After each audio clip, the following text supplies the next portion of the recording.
Assalamualaikum warahmatullahi wabarakatuh. Salam dan bahagia. Perkenalkan, kami dari kelompok I. Di sini kami akan mempresentasikan hasil diskusi kami mengenai manajemen rugi fiskal dan strategi perpajakannya. Sebelum masuk ke materi, perkenalkan anggota kelompok kami.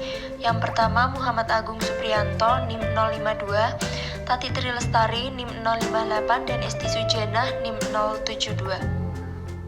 Baik, langsung saja masuk ke materi. Yang pertama, revaluasi aktiva tetap.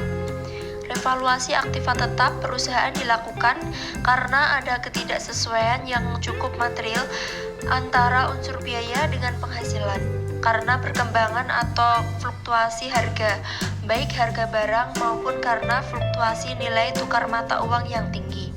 Jadi, tindakan revaluasi dimaksudkan agar perusahaan dapat melakukan perhitungan biaya dan penghasilan secara lebih wajar yang dapat mencerminkan kemampuan dan nilai perusahaan yang sesungguhnya.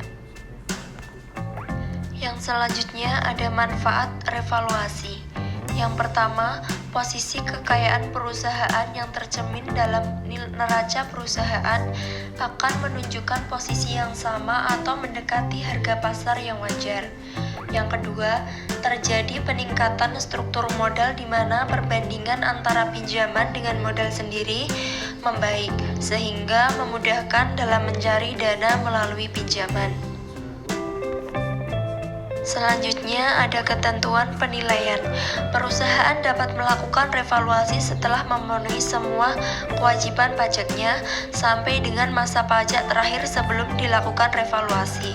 Yang kedua, revaluasi meliputi seluruh atau sebagian aktiva tetap perusahaan, termasuk aktiva tetap yang pernah dilakukan penilaian kembali sebelumnya. Yang ketiga, revaluasi kembali paling cepat dilakukan setelah 1 tahun buku. Yang keempat, aktiva tetap yang direvaluasi adalah aktiva tetap berwujud yang berada di Indonesia, yang dimiliki dan dipergunakan untuk mendapatkan, menagih, dan memelihara penghasilan yang merupakan objek pajak. Yang kelima, revaluasi berdasarkan nilai pasar atau nilai wajar yang disepakati oleh perusahaan jasa penilai yang dilakukan oleh pemerintah. Yang keenam, atas selisih lebih antara nilai aktiva setelah direvaluasi dengan sebelumnya dikenakan PPh 10% bersifat final. Yang ketujuh, dalam hal besarnya PPh final atas revaluasi tersebut, permohonan pembayaran angsuran paling lambat 5 tahun. Penggabungan usaha atau merger. Definisi: merger adalah penggabungan dari 2 atau lebih wajib pajak badan yang modalnya terbagi atas saham dengan cara tetap mempertahankan berdirinya salah satu badan usaha yang tidak mempunyai sisa kerugian yang lebih kecil. Persyaratan merger: 1. Mengajukan permohonan kepada Direktur Jenderal Pajak dengan melampirkan alasan dan tujuan melakukan merger dan pemekaran usaha. 2. Melunasi seluruh utang pajak dari tiap badan usaha yang terkait. 3. Memenuhi persyaratan tujuan bisnis. Yang selanjutnya yaitu menunda biaya penyusutan. Menunda biaya penyusutan harta berwujud hanya diperbolehkan bagi wajib pajak yang bergerak dalam bidang usaha tertentu dengan kriteria bahwa harta berwujud tersebut berupa aktiva tetap yang dimiliki dan digunakan setelah merupakan komoditas pokok dalam bidang usaha tertentu seperti bidang usaha kehutanan, perkebunan tanaman keras, dan peternakan.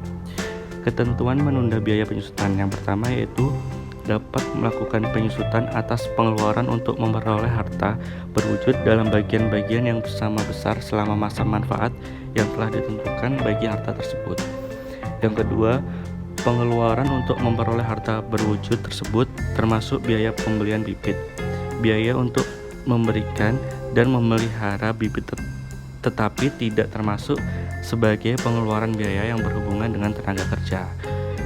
Dan yang ketiga, penyusutan atas pengeluaran untuk memperoleh harta berwujud tersebut dimulai pada bulan produksi komersial, yakni bulan di masa penjualan mulai dilakukan.